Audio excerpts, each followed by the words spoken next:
Long ago, I made the most popular video on the channel with over 2 million views on the strongest characters in WoW. Now, in 2020, the lore has essentially flipped upside down and the list is about as inaccurate as it can be. However, with Shadowlands coming out and a ton of new information, let's cover the top 10 strongest characters in World of Warcraft version 2, looking at outworldly beings and races that are so strong that mortals can't even get their minds around their power.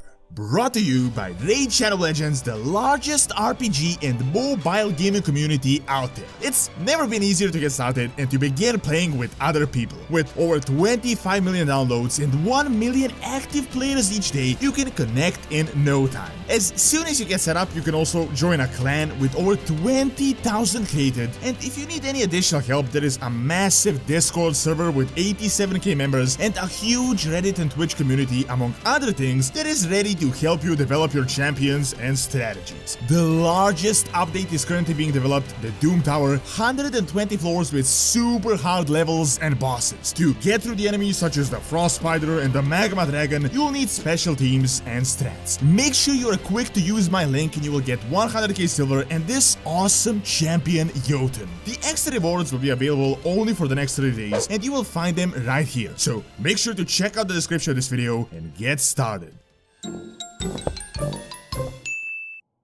Number 10. Dreadlords.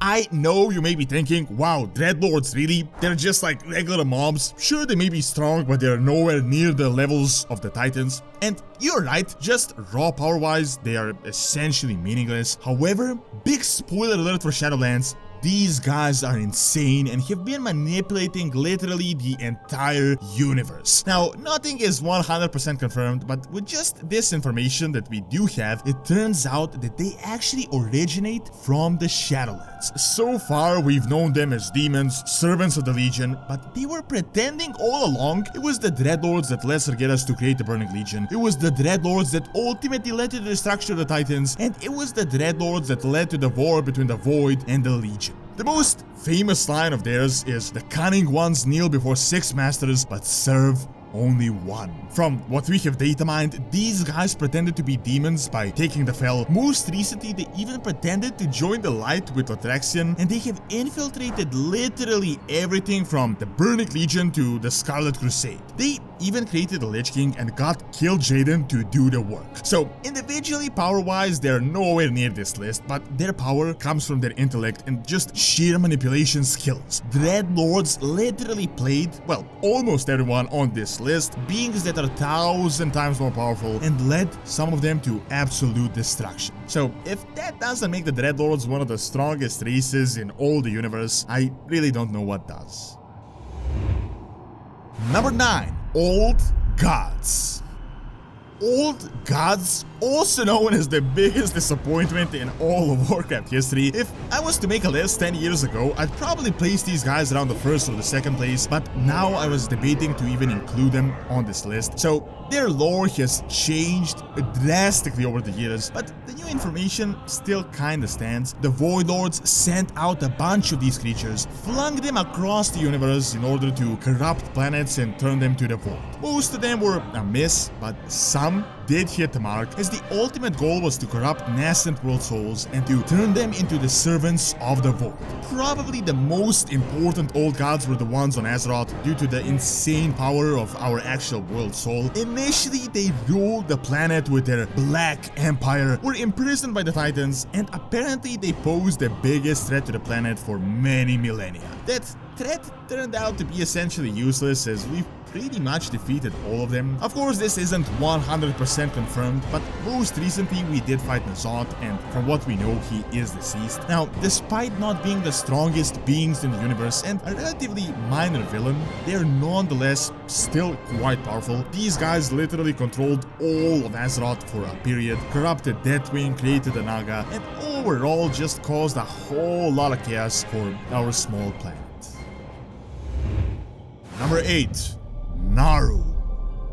The Naaru are one of the most mysterious beings in all the universe, but also the ones that we've had a lot of contact with. There are many times that we have seen the Naaru, and we've learned that not all of them are actually good, and that they all have their own motives. In regards to their creation, when the universe was born with the clash of the light and the void, the shards of the fractured light gathered and the Naaru emerged from them. With this theory, they may be one of the oldest beings in all the universe, as they're essentially pure light, the light of creation. While before we believed that the light was all sunshine and rainbows, recently we have seen that they're just extremely dedicated to their cause and their side of the cosmology chart, and that they will walk over anyone that tries to stop them from reaching their goals. So far we've seen multiple named Naaru, and one of them was even used to empower the Sunwell and to ultimately restart it. Additionally, there are also such things as the Prime Naaru, the Elder Naaru, and so far we've had contact with one, Xera. She is said to be one of the first ones ever created, and there is even a theory going around that she could be created by Loon, but we'll talk about that a bit later on down this list. Xera was defeated by Illidan as she tried to imprison him and force him to do what he didn't want to do, which no doubt makes the Naaru seem weak, as she should literally be the strongest of the Naaru, but she was defeated by Illidan. However, my thought is that the Naaru themselves are not powerhouses as Sargeras would be, for example, but more as guiding lights, a guiding light of armies that could end up being capable of conquering the entire universe. Number 7. Argus, the Unmaker. It is pretty safe to say that thus far this was the toughest opponent that we had actually faced in all of World of Warcraft. Much like Azeroth, Argus is a world soul, the Emerald Star, and the nascent titan of the Argus planet. Unfortunately for him, the Legion found him first and then literally turned the titan into probably the most powerful engine in all of the cosmos. Sargeras used Argus to power up the entire army of the Burning Legion, and in order to allow them to respawn endlessly in the twisting nether. Argus was essentially what made the Burning Legion invincible. This was literally a titan that was yet to be born, that had all of his energy siphoned in order to power up an endless number of demons. If he managed to empower an entire Burning Legion army, his power had to be absolutely insane. Ultimately, as Argus was tortured, a tortured spirit, and he was non-stop used as the source, we did manage to defeat him. However, the last bit of his power was used in order to imprison Sargeras. Now, just this bit alone is crucial, as literally the last remnant of Argus managed to imprison one of the most powerful entities that ever existed in the history of the universe. Number 6. Titans.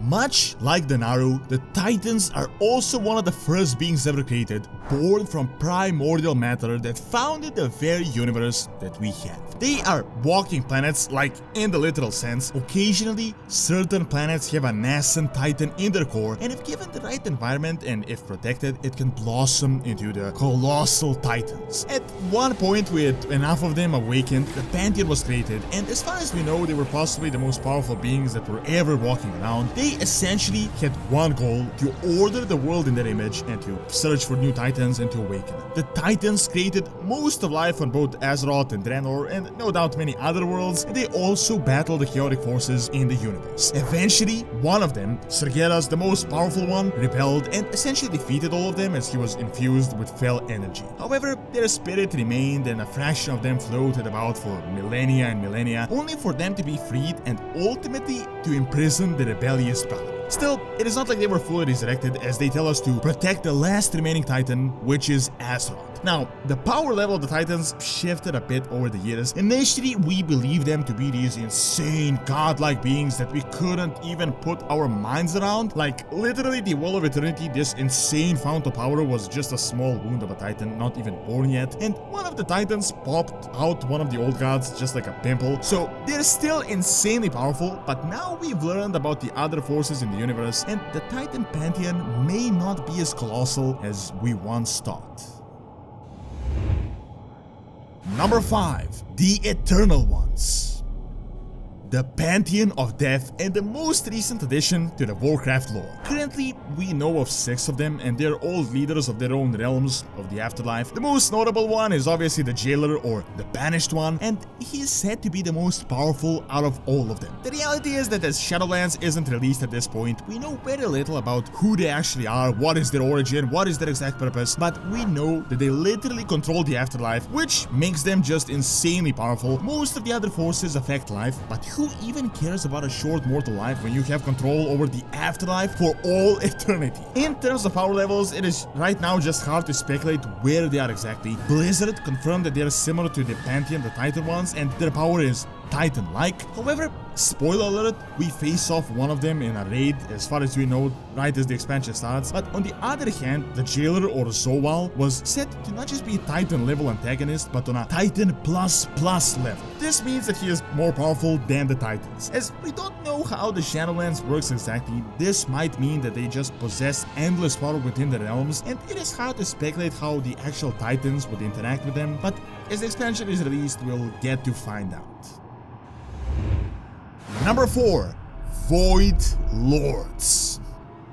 So far, we see the Void Lords as the true villains of the universe. We first learned about them years ago in the Chronicle, and we're yet to actually see them or get much more information about them. Just as the Titans and the Naaru were created, so was the Void and the Void Lords, and they're the most powerful entities composed of pure shadow energy ruling over the Void. Cruel and merciless beyond imagination, they're literally chaos incarnate. They're said to be outside of the borders of reality in their own realm, without the ability to manifest themselves. However, that doesn't really mean that they are not able to reach us. Dimensius, the All Devouring, was one that managed to manifest himself at least a little bit and to destroy the homeworld of the Ethereals, Kardash. Void Lords have also been working since forever to corrupt Titans and to create new weapons of destruction, which is why they created the Old Gods to do their bidding. Interestingly enough, not all of them have this one unique goal, and they may actually have their own personalities, goals, and aspirations, sort of similar to the Old Gods, which makes a lot of sense, of course, because the Old Gods are like tiny manifestations of the all-powerful Void Lords. We are yet to actually see them, and honestly, I'm expecting the Void to show up either in the Shadowlands or the expansion after. Really, they're the only incredibly powerful villain that we never saw or faced off, and honestly, I think that they are the future of World of Warcraft.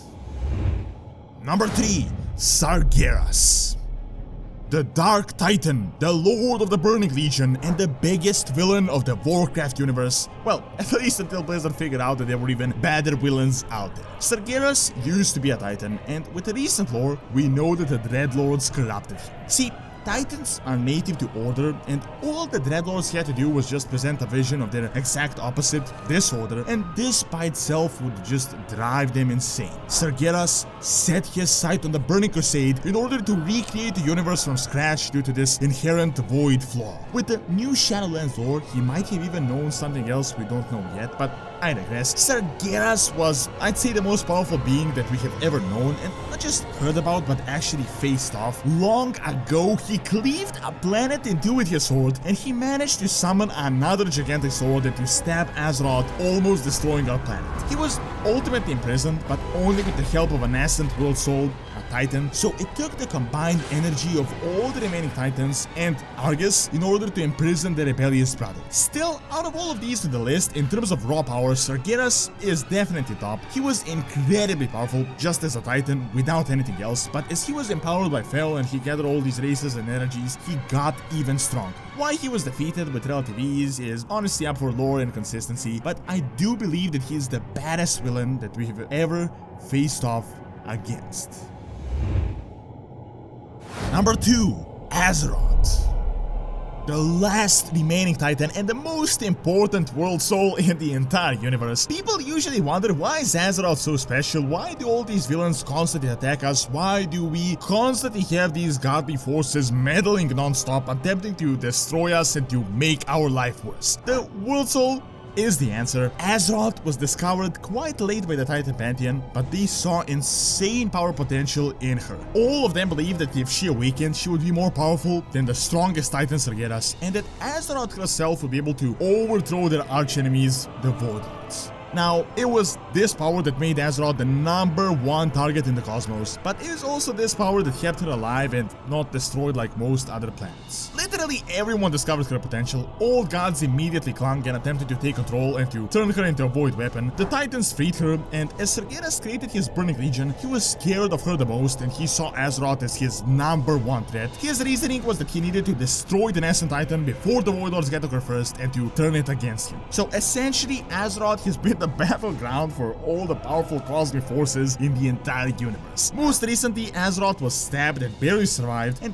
her destiny is yet to unravel. However, before we even get into the Shadowlands, we know that the Jailer has set his sights on our world soul, and already he said that death is coming for her. So the Jailer is just another villain in the queue. What will happen, we'll have to see in the upcoming expansions, who will face off and how much power Azeroth still has within her. There is no doubt that if she awakens in her full power, there might not be a single force in the universe capable of stopping her. And lastly, #1, the First Ones.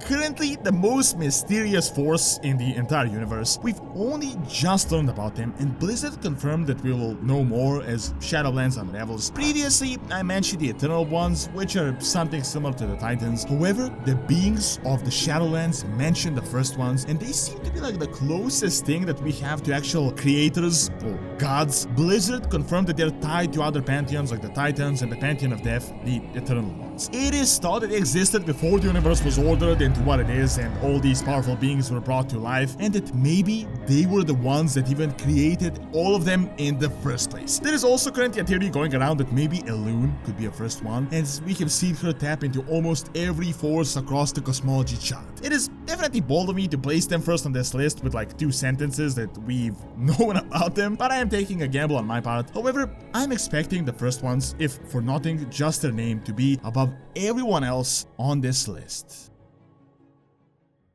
Thank you for watching. Check out Top 10 Shadowlands retcons by clicking on the screen, and also check out Doronsmovies Academy for videos on real-world history and science. See you next time.